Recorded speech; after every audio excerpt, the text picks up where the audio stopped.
The year was 1337. Europe was a patchwork of kingdoms, duchies, and fiefdoms, bound together by complex oaths and claims of loyalty. In the midst of this tapestry, the seeds of a long and grueling conflict were taking root. At the center stood two nations, England and France, whose histories had intertwined for centuries through marriage, land, and politics. The immediate cause of the war lay in the death of Charles IV of France, who died in 1328 without a male heir. His death left a vacuum in the French monarchy, one that would soon invite claims from afar. Edward III of England, grandson of Philip IV of France, staked his claim to the French crown. His lineage was undeniable, yet the French nobility invoked the principle of Salic law, which prohibited succession through the female line, and placed Philip VI, a cousin of Charles IV, on the throne. This decision was more than a matter of legality. It was a challenge to Edward III's dignity, his ambition, and his sense of honor. Behind the legal arguments, deeper currents of rivalry flowed. Centuries of tension over territories in France, including Gascony, which England held, and economic disputes over the profitable wool trade that linked England with the rich cities of Flanders. Tensions simmered through decades of diplomatic negotiations, interwoven with occasional skirmishes and raids along the border regions. Kings and nobles exchanged letters filled with courteous words that concealed veiled threats. Diplomats traveled slowly across kingdoms, carrying messages on horseback over muddy roads and through dense forests, often taking weeks to deliver a single letter. These letters were sometimes intercepted, lost, or deliberately delayed, yet each one shaped the strategy and the decisions that would guide entire nations into war. The political and economic environment of 14th century Europe also played a vital role. France was a patchwork of semi-independent regions, each ruled by dukes and counts whose loyalty to the crown was measured, not assumed. England, though geographically smaller, was emerging as a maritime power, with ports that linked it to continental trade. Merchants, towns, and cities grew in wealth and influence, creating both opportunity and tension. The wool trade was particularly critical. English wool was in high demand in Flanders, and control over trade routes meant control over wealth. Any threat to this commerce was a threat to political stability. Meanwhile, the social structures of both kingdoms were steeped in hierarchy and obligation. Lords relied on vassals to provide knights for military service. Peasants worked the land to sustain both the population and the armies. Merchants navigated the delicate balance of taxation, tolls, and trade laws. These obligations created a society where almost every action, even daily routines, was affected by the distant decisions of kings and nobles. As tensions rose between England and France, these layers of society, peasants, townspeople, merchants, clergy, and nobility would all eventually feel the consequences of a war that would last over a century. By the mid-1330s, England had begun preparing for the possibility of open conflict. Troops were assembled, fortifications maintained, and alliances forged. Negotiations continued alongside preparations for war, with both sides aware that once the first arrow was loosed, the consequences would ripple across decades.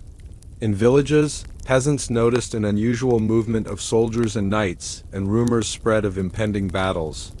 Markets remained open, yet traders spoke cautiously, aware that the flow of goods might soon be interrupted.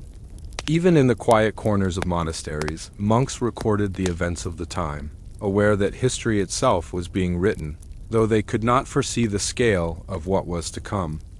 Thus, the stage was set. Two nations, bound by history, trade, and dynastic claims, stood on the edge of conflict. The 100 Years' War was not yet fought in open battle, but its roots ran deep into the political, social, and economic life of Europe.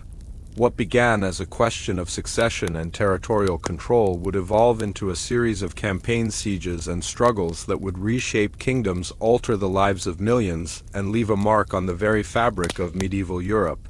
As the 1330s drew to a close, the tensions between England and France slowly transformed into active conflict.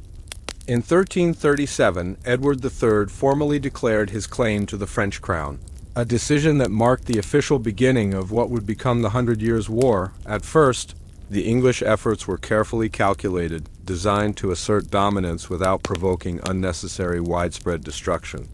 Troops were gathered, ships prepared, and alliances carefully secured, particularly with regions in the Low Countries that depended on English wool for their own economic survival.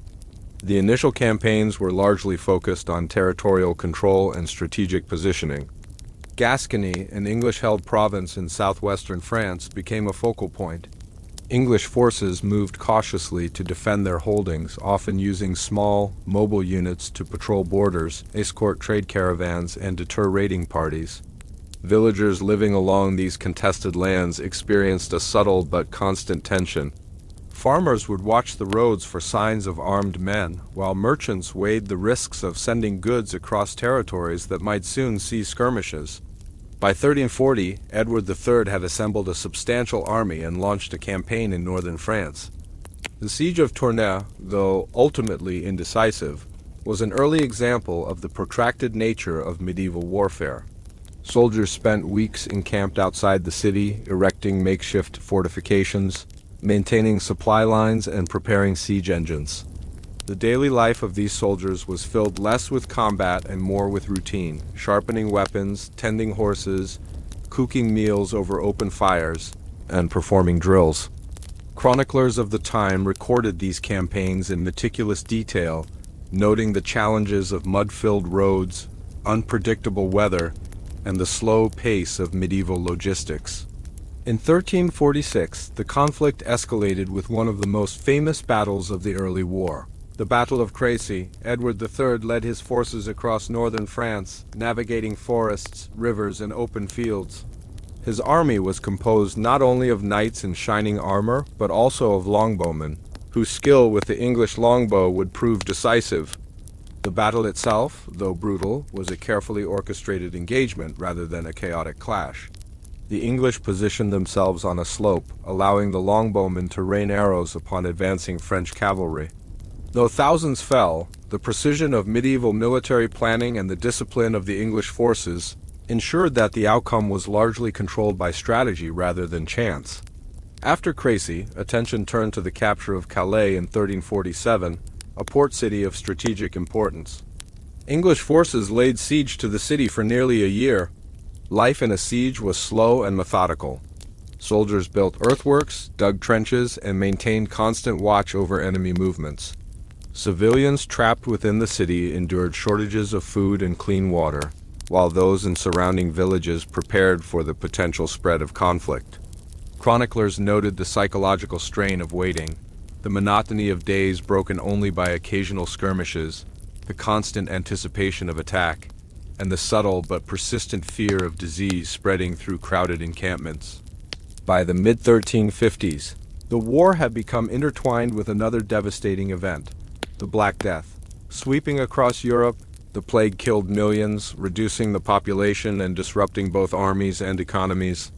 English and French forces alike faced shortages of men, supplies, and stability. Recruitment became more difficult, and armies often had to move slower, waiting for reinforcements or avoiding areas affected by disease. Villages and towns faced the dual challenge of surviving both the war and the plague, as peasants tended their fields while worrying about the passing columns of soldiers. Despite these challenges, military campaigns continued. In 1356, the Battle of Poitiers brought another significant English victory. Edward, the Black Prince, led his forces with calculated precision. French forces, confident in their superior numbers, advanced into terrain carefully chosen by the English. The resulting clash was marked by tactical ingenuity. Longbowmen, disciplined infantry, and strategic positioning combined to create a decisive outcome. The French king, John II, was captured and held for ransom, demonstrating how medieval warfare could intertwine politics, strategy, and the personal fates of monarchs. During these years, warfare was not continuous but episodic. Armies often spent months in preparation, with long periods of waiting, patrolling, and minor skirmishes. Supplies had to be carefully managed, horses groomed and fed, and fortifications maintained.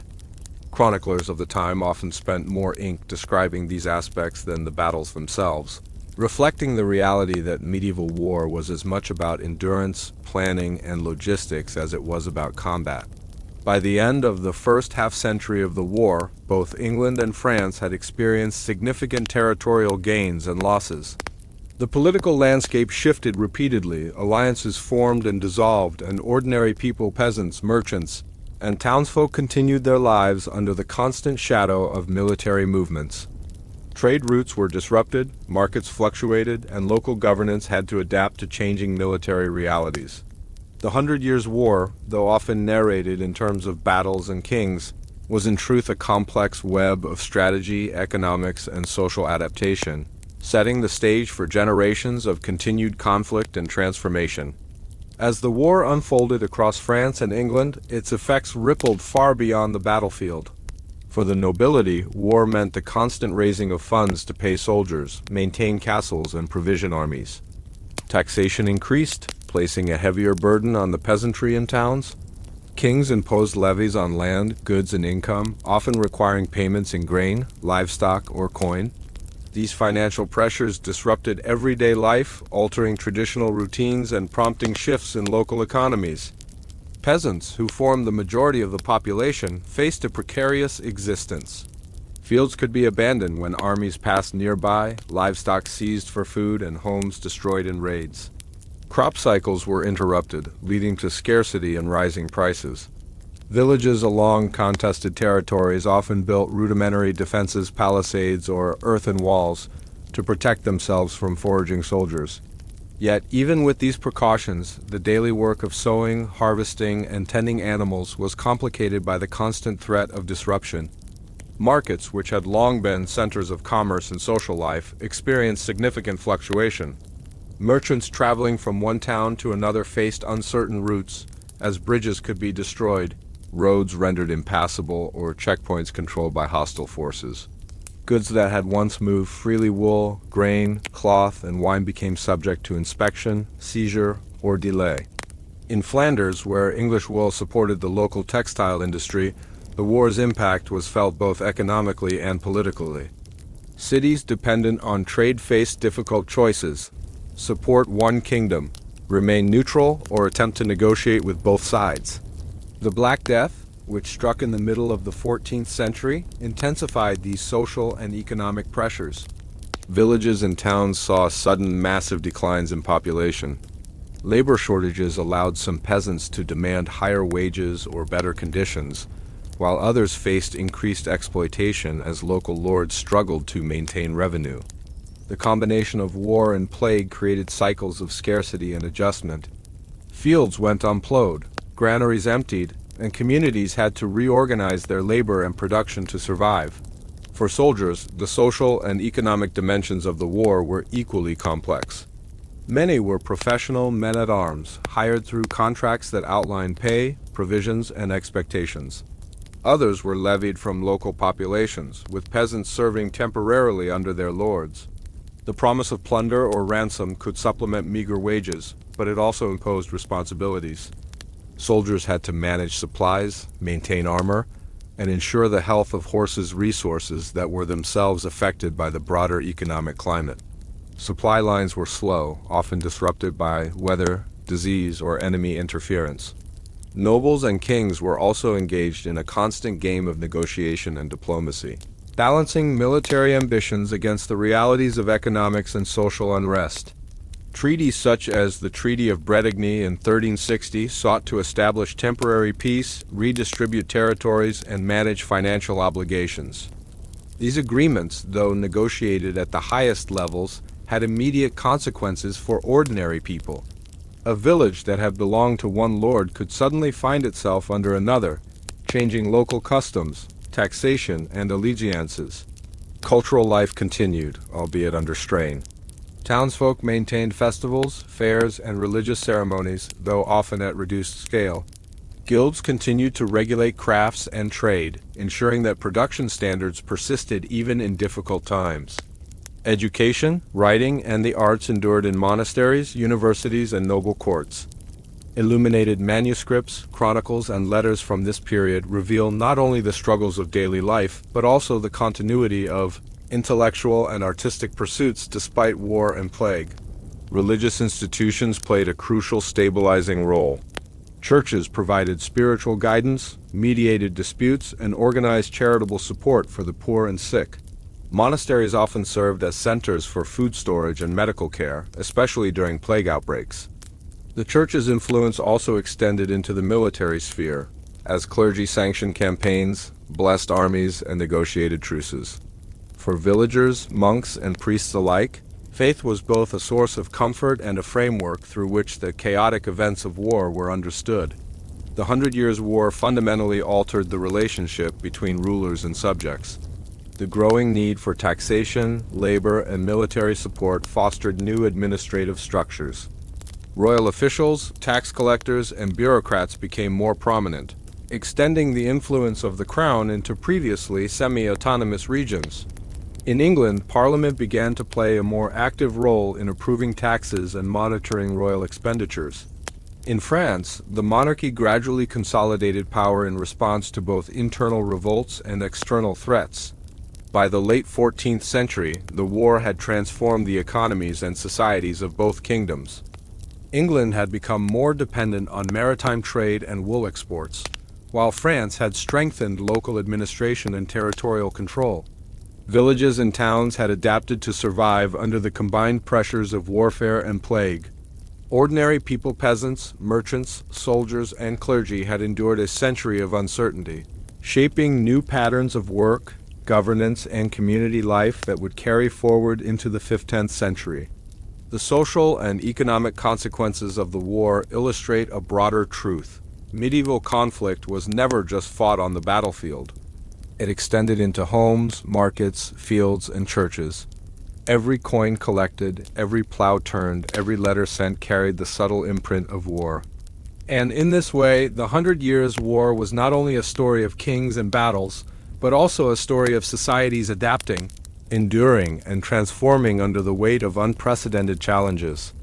While armies marched and battles were fought, much of the 100 Years' War was waged in the quieter, but no less consequential world of diplomacy. Kings, queens, dukes, and ambassadors moved carefully through a complex web of alliances, treaties, and negotiations where a single agreement could shift the balance of power across entire regions. These diplomatic efforts were as vital to the progress of the war as any battlefield victory. In the early decades of the conflict, both England and France sought allies among neighboring states and influential nobles. Edward III cultivated support from the Low Countries, particularly Flanders, whose textile industry relied heavily on English wool. By ensuring a steady supply of materials and securing trade agreements, Edward reinforced his political and economic leverage. French kings, aware of the importance of continental alliances, reached out to Burgundy, Brittany, and Navarre, seeking to consolidate support and deter English advances. The constant negotiation of loyalty, promises of marriage, and feudal obligations kept Europe in a state of delicate tension. Treaties and truces punctuated the Long War, often offering temporary relief without resolving underlying disputes. One such agreement, the Treaty of Bretigny in 1360, temporarily halted hostilities and redefined territorial boundaries. Edward III renounced his claim to the French crown in exchange for sovereignty over large regions in southwestern France, including Aquitaine and Calais. While the treaty brought a pause to open fighting, its implementation required careful coordination. Administrators, local lords, and tax collectors worked to enforce the new boundaries, while ordinary people adjusted to the authority of new rulers. Villages that had been under one lord's jurisdiction for generations suddenly found themselves under the control of another, bringing changes in taxation, legal obligations, and feudal services. Diplomacy was also intimately tied to the fate of individual leaders. Monarchs were acutely aware that the capture, ransom, or death of a single figure could alter negotiations dramatically. The capture of King John II of France at the Battle of Poitiers in 1356 exemplifies this reality. Held for ransom by the English, John became a bargaining chip in subsequent negotiations. Treaties were crafted not only on the basis of land and wealth, but also on the delicate calculations of human lives and reputations. Correspondence between courts, delivered painstakingly by horse or courier, detailed conditions of release, hostage arrangements, and mutual obligations that could occupy months of careful deliberation. Ambassadors and envoys played a critical role in maintaining these networks. They traveled through forests, rivers, and mountain passes, carrying letters and negotiating terms under the watchful eyes of local authorities. Their work required an understanding of both language and protocol, as a single misinterpreted word could unravel months of careful negotiation. Envoys often recorded their journeys in diaries and letters, offering rich insights into the movement of people, goods, and ideas during wartime. Religious authorities also exerted influence over diplomacy. The papacy and local bishops often mediated disputes, sanctioned truces, or encouraged ceasefires. Churches provided neutral ground for negotiations and offered spiritual authority to enforce agreements. Clergy sometimes traveled alongside kings or nobility, ensuring that treaties were consistent with the moral and religious codes of the time. The intertwining of political, economic, and religious considerations meant that diplomacy was rarely straightforward, requiring patience, strategy, and a keen understanding of human ambition. Even when formal agreements were in place, enforcement was a constant challenge. Local lords could resist new obligations, peasants might refuse taxes, and raiding parties often violated truces. Communication across the kingdoms was slow, and messages could take weeks to travel from one court to another. These delays meant that decisions often arrived after the situation had already changed, forcing leaders to adapt constantly. The ebb and flow of diplomacy required a delicate balance between firmness and flexibility, as a rigid approach could provoke renewed conflict while excessive leniency might weaken authority. Throughout the 14th century, this ongoing political maneuvering shaped the broader trajectory of the war. Alliances shifted, truces came and went, and regional powers played a constant game of strategy and negotiation. While soldiers trained, marched, and fought, the minds of kings, nobles, and diplomats quietly shaped the conditions under which campaigns were launched. Territories contested, and populations governed. In this way, the Hundred Years' War was as much a story of ink, parchment, and negotiation tables as it was of arrows, swords, and siege engines. The intricate dance of diplomacy also influenced social structures and economies. Trade agreements forged in the halls of negotiation allowed markets to reopen, merchants to resume commerce, and towns to recover after sieges or raids. Yet the constant threat of war pauses punctuated by sudden conflict meant that stability was fragile. Peasants and artisans had to navigate a world where the decisions of distant rulers could upend daily life with little warning. Taxes, conscriptions, and levies fluctuated according to the progress of negotiations, and local communities adapted to survive under these changing circumstances. By the late 14th century, the cumulative effect of political maneuvering had reshaped both kingdoms. France began consolidating royal authority in response to repeated invasions and internal revolts, while England strengthened parliamentary procedures and centralized financial control to support long campaigns abroad. These changes, subtle but far-reaching, laid the foundation for the evolution of modern governance in both nations. The long, deliberate work of diplomacy had enduring consequences, illustrating that in the Hundred Years' War, victory and influence were determined not only by swords and arrows, but also by patience, negotiation, and the careful orchestration of alliances. As the war progressed into the latter half of the 14th century, military campaigns became more structured and strategically complex. France, having endured early defeats, began to adapt its tactics, focusing on recapturing territories and strengthening internal organization. Charles V, who ascended to the French throne in 1364, demonstrated a meticulous approach to governance and war. Unlike his predecessors, Charles emphasized careful planning, fortification of key towns, and a methodical strategy aimed at recovering land lost to the English during earlier campaigns. Under Charles V, France implemented what historians would later call a war of attrition. Instead of risking large-scale battles, French forces relied on fortified towns, mobile skirmishing units, and strategic harassment of enemy supply lines. Castles and city walls were reinforced with thicker stone, towers were added at intervals, and gates were heavily defended. Siege warfare became a prolonged, calculated affair, often lasting months or years.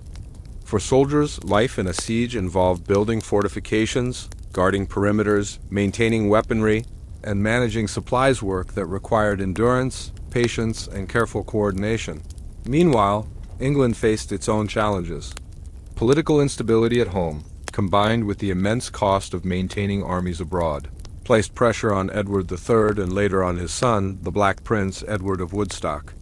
The Black Prince emerged as a skilled commander, known not only for battlefield courage, but also for his strategic use of terrain and defensive positioning. His campaigns in southwestern France, particularly in regions like Aquitaine and Poitou, combined rapid raids with careful engagement, allowing him to extract resources while minimizing losses. These campaigns demonstrated a balance between aggression and pragmatism, characteristic of English military leadership during this period. The Battle of Agincourt in 1415, though occurring in the early 15th century, has its roots in the long campaigns of the previous century. Under Henry V, the English army marched through northern France, enduring harsh terrain, supply challenges, and constant harassment by enemy forces. The battle itself became legendary for the disciplined use of the English longbow against French cavalry, illustrating the enduring effectiveness of long-standing English military innovations. Yet even before Agincourt, campaigns were defined by months of preparation, careful supply management, and calculated maneuvering. Every night, archer and infantrymen had assigned duties, while commanders coordinated multiple units to achieve strategic objectives. Siege warfare remained a defining feature of this era. Cities such as Calais, which fell to the English in 1347, and other fortified towns became focal points for years-long operations. Soldiers built trenches, constructed towers, and maintained constant vigilance. Civilians inside besieged cities endured shortages of food and water, often relying on stored grain, livestock, and communal kitchens. Chroniclers of the time meticulously recorded these sieges, noting both the engineering feats involved and the human endurance required to survive prolonged periods of confinement. Among the most influential figures of the later campaigns was Joan of Arc, rising from obscurity. In the early 15th century, her role exemplified the intersection of faith, leadership, and national morale. Though her active campaigns postdate much of the 14th century war, her emergence was a direct result of the social, economic, and military conditions shaped in the previous century. Her strategic guidance in lifting sieges, rallying troops, and inspiring townsfolk demonstrated the potential of leadership to alter the course of protracted conflict. Throughout the later campaigns, both kingdoms invested heavily in military technology and organization.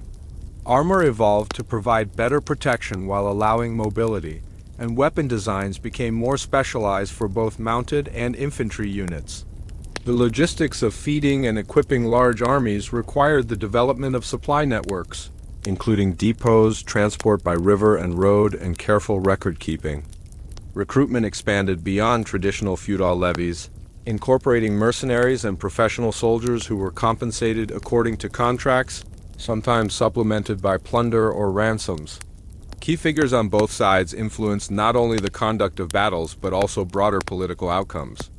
Nobles negotiated localized truces, conducted raids to secure resources, and administered regions affected by the ebb and flow of campaigns. The interplay between battlefield strategy, political negotiation, and resource management shaped the trajectory of the war more profoundly than any single engagement. Meanwhile, ordinary people, farmers, artisans, merchants, and laborers adapted their lives to accommodate the demands of ongoing campaigns. Fields were sown and harvested with interruptions from military movements. Markets adjusted to the availability of goods, and villages organized communal defenses when armies passed nearby. By the end of the 14th century, the later campaigns had established patterns that would define the remainder of the war. England and France had learned from earlier engagements, refining both offensive and defensive strategies. Armies became more professional and disciplined, fortifications more sophisticated, and the management of territories more precise.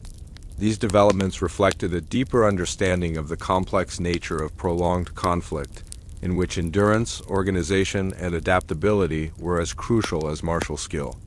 The later campaigns and the emergence of key figures illustrate the multifaceted character of the Hundred Years' War. It was not simply a series of battles, it was a continuous interaction of leadership, strategy, resources, and society.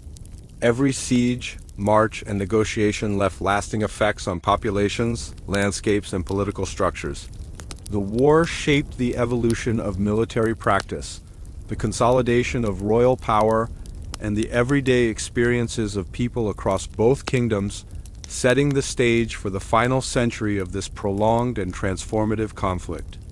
The prolonged conflict of the Hundred Years' War did more than alter borders and political alliances. It profoundly influenced culture, technology, and the nature of warfare itself. As armies engaged in campaigns across England and France, both kingdoms adapted to new challenges, developing innovations that would leave lasting marks on European society. Military technology evolved in response to the demands of sustained conflict. Armor, once heavy and cumbersome, became increasingly sophisticated. Plate armor was refined to balance protection with mobility, allowing knights to engage effectively in battle without sacrificing speed. Helmets were redesigned to improve vision and ventilation, while chainmail remained in use for flexibility. Weapons underwent similar transformation. The English longbow, already decisive in early engagements, was further mastered, with training beginning from youth in villages across the kingdom. Crossbows, lances, swords, and polearms were adapted to counter new tactics, and innovations in siege machinery, such as trebuchets, battering rams, and early forms of cannon, gradually changed the way castles and fortified towns were attacked. Siegecraft itself became a precise science. Engineers carefully calculated distances, angles, and the durability of walls. They constructed temporary towers, dug trenches, and built counterforts to protect attackers from defenders' missiles. The logistics of sieges, moving stones, timber, and machinery over muddy roads, coordinating teams of laborers and soldiers, and maintaining supply lines required careful planning and organization. Chroniclers of the time often focused as much on these details as on the battles themselves, recognizing that the success of an army often depended more on preparation than on direct combat. Innovation extended beyond the battlefield. Fortifications throughout France were reinforced, with new techniques such as thicker walls, angled bastions, and concentric defenses. Towns invested in gatehouses, towers, and moats, creating layers of protection against raiders and professional armies. Castles, once primarily symbols of noble power, became complex defensive systems designed to withstand prolonged sieges and emerging artillery technology. These improvements shaped both military tactics and the broader landscape, leaving a visible imprint on cities and countrysides for generations. Cultural life adapted in parallel with military developments. The chronicling of events became more detailed and sophisticated. Monks, scribes, and court historians recorded battles, treaties, and daily life with precision, preserving not only political and military details but also observations about social norms, economics, and art. Illuminated manuscripts depicted soldiers in armor, castles under siege, and scenes of daily village life, reflecting both the harsh realities and the ideals of the age. Poetry and literature flourished, often inspired by events of the war. Chivalric romances and epic narratives celebrated heroism, loyalty, and courtly virtue, intertwining fiction with historical experience. Religious influence permeated these developments. Churches continued to play roles in both societal guidance and military affairs. Clergy advised rulers, blessed armies, and sometimes mediated conflicts. Monasteries contributed to technological knowledge, offering spaces for learning about engineering, metallurgy, and agriculture. Many innovations, including advances in weapon forging, construction, and logistics, emerged from this intersection of practical necessity and intellectual endeavor. The economic dimension of innovation was equally significant. Towns and trade centers adapted to the realities of prolonged warfare. Markets reorganized, transport networks improved, and administrative systems developed to manage taxation, conscription, and supply. Merchants and artisans refined production techniques to meet the demands of both civilian populations and military contracts. Textile production, especially the English wool trade, became more standardized, supporting both domestic prosperity and international influence. Education and intellectual pursuits also persisted despite conflict. Universities in France and England continued to teach theology, law, medicine, and philosophy. Students and scholars recorded events, debated strategies, and contributed to an expanding body of knowledge. This intellectual activity, often intertwined with war-related challenges, ensured that innovation was not limited to physical technologies, but also encompassed ideas, governance, and administration. Even ordinary life reflected these transformations. Peasants learned to manage fields and resources in ways that accounted for military disruptions. Townspeople adapted crafts, trade, and local governance to changing conditions. Knowledge of armor, weapons, and fortification techniques spread slowly into civilian life, influencing construction, defense, and artisanal practices. Over time, these adaptations became part of the social fabric, shaping a society resilient in the face of decades of uncertainty. The combined impact of cultural, technological, and military innovation during the Hundred Years' War was profound. Armies became more disciplined and better equipped, fortifications more sophisticated, and administrative systems more capable of supporting extended campaigns. Literature, art, and scholarship recorded and reflected these changes, ensuring that the experiences of the war endured far beyond the battlefield. The war, in essence, catalyzed a transformation of medieval European society, blending necessity with creativity and leaving a legacy that extended well into the 15th century. While kings and generals planned campaigns and diplomats negotiated treaties, the vast majority of the population experienced the war in profoundly personal ways. For peasants, soldiers, merchants, and townspeople, the Hundred Years' War shaped daily life, often in ways far removed from the grand strategies of monarchs. In rural areas, the presence of armies and raiding parties brought uncertainty to agricultural life. Fields could be left untended as peasants were conscripted, fled from approaching soldiers, or abandoned land due to fear of pillaging. Livestock was often seized to feed armies, barns were burned during skirmishes, and stored grain was confiscated to supply both sides. Villagers learned to protect their resources by hiding provisions, reinforcing homes, and maintaining watch over roads. Local knowledge of forest, hills, and rivers became vital for survival, both to evade marauding forces and to continue basic agricultural work. Markets and towns were centers of both opportunity and risk. Merchants transported goods over dangerous routes, navigating checkpoints, tolls, and the occasional armed patrol. Trade in wool, cloth, grain, and wine was essential for both domestic economies and wartime supply chains. Yet the war disrupted trade routes, caused shortages, and increased prices. Townspeople adapted by storing supplies, shifting production toward in-demand items, or diversifying crafts to remain economically viable during periods of instability. Markets became hubs of information as well, where rumors of approaching armies or shifting alliances circulated alongside goods. For soldiers, life extended beyond the drama of battle. Many were professionals, contracted for specific campaigns, while others were feudal levies called to serve temporarily. Their daily routines included training, maintaining equipment, tending horses, and guarding positions. Long marches across countryside and forests tested endurance, while encampments required careful organization to prevent disease, manage food, and maintain discipline. Siege campaigns demanded particular diligence, as armies built fortifications, dug trenches, and coordinated labor across teams of soldiers and civilians. Success depended not solely on courage, but on meticulous planning, endurance, and the ability to adapt to changing circumstances. Women played crucial roles in sustaining communities during the war. While men were often away in campaigns, women managed estates, tended livestock, prepared food, and maintained household production. In towns, they participated in crafts, trade, and markets, contributing to the local economy while ensuring that families and communities survived periods of uncertainty. Women also assisted in logistical support for armies, providing food, tending to the sick, and sometimes participating in defense of villages or towns under threat. Their labor and resilience were indispensable, sustaining both the civilian population and the broader war effort. Religion provided structure and guidance amid the chaos. Churches remained centers for community life. offering not only spiritual solace but also education, charity, and medical care. Priests and monks recorded events meticulously, maintained registers, and mediated local disputes. Religious festivals, pilgrimages, and prayers persisted even during wartime, providing continuity and comfort in uncertain times. Clergy also encouraged obedience to taxation and recruitment efforts, blending spiritual authority with practical governance.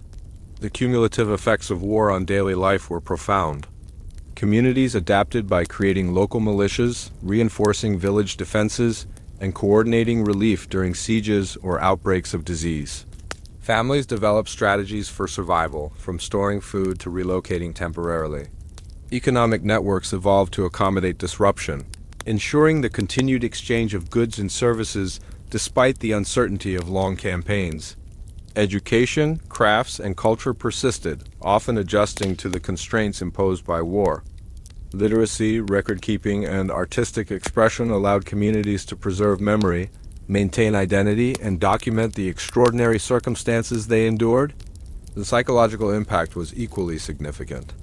Generations of peasants and townsfolk grew up knowing that armies could appear unexpectedly, that taxes and levies could suddenly increase, and that disease and famine might follow in the wake of military movements.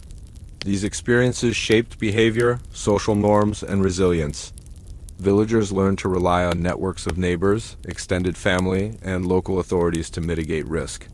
The war instilled a heightened awareness of both vulnerability and resourcefulness, qualities that would influence European society well beyond the conclusion of hostilities. By the end of the 14th century, the impact on common life had left a lasting imprint. Agriculture, trade, urban development, and social organization had all been shaped by decades of conflict. While the nobility and monarchy navigated political and military strategies, the experiences of ordinary people, marked by endurance, adaptation, and community, illustrate the broader consequences of prolonged warfare. The Hundred Years' War, in essence, was not only a story of kings, battles, and treaties, but also a profound narrative of how entire societies adjusted, survived, and transformed under the pressures of long-term conflict. As the 15th century approached, the Hundred Years' War, though far from over, began to show signs of eventual resolution. Decades of campaigns, sieges, and political maneuvering had taken their toll on both kingdoms, shaping armies, economies, and societies in ways that would influence Europe for generations. The stage was set for the final phase of this protracted conflict, marked by strategic brilliance, individual heroism, and the gradual consolidation of national identity. One of the most pivotal figures in this period was Joan of Arc, a young peasant girl whose faith and determination altered the course of the war. Claiming divine guidance, she persuaded Charles VII of France to allow her to lead a small army to relieve the besieged city of Orleans in 1429. The siege had lasted months, with French forces struggling to regain momentum against the well-entrenched English. Joan's arrival brought not only military skill but also an unprecedented morale boost. Her leadership inspired troops and townspeople alike, demonstrating the profound influence that individual initiative could have in the midst of long-term conflict. Joan of Arc's campaigns demonstrated the evolving nature of warfare. She emphasized mobility, coordination, and the strategic targeting of supply lines and fortifications. Castles and cities, once considered impregnable, could be pressured into surrender through carefully timed attacks, psychological tactics, and the presence of a resolute and charismatic leader. Her eventual capture and execution by the English in 1431, though tragic, galvanized French resistance and underscored the intertwining of politics, warfare, and public perception. Meanwhile, Charles VII capitalized on these renewed victories to consolidate his authority. The French monarchy, weakened during earlier decades of internal revolt and territorial loss, now strengthened centralized control. Local lords were brought into tighter administrative structures. Taxation became more systematic, and professional armies gradually replaced reliance on feudal levies. The end of the war would also see significant advancements in military technology, including the more widespread use of gunpowder and artillery, which would reshape siege tactics and battlefield strategies in the decades to follow. For England, the prolonged conflict had strained resources and exposed vulnerabilities. The costs of overseas campaigns, combined with political instability at home, forced English monarchs to reconsider their ambitions on the continent. Although Henry V's victories, including the famous Battle of Agincourt, temporarily reasserted English influence, sustaining these gains proved difficult. By 1453, following the decisive French victory at Castillon, English territorial claims in France were effectively reduced to the port city of Calais.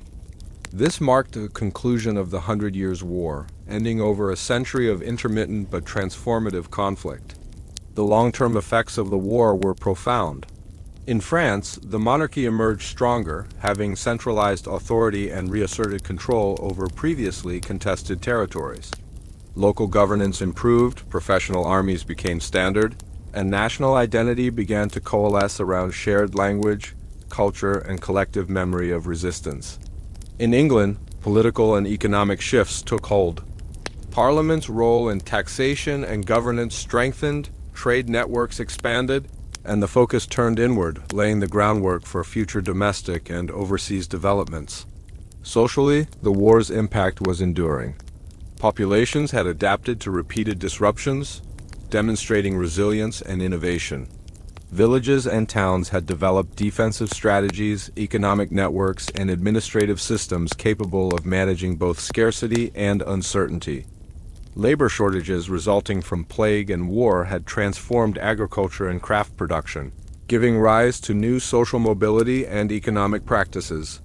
Women's roles in sustaining households, managing estates, and participating in trade had become more prominent, leaving an imprint on social structures long after the cessation of hostilities.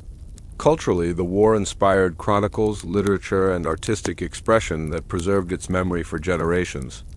Tales of heroism, loyalty, and tragedy were recorded in manuscripts, songs and poetry, while illuminated works depicted battles, sieges, and the lives of ordinary people.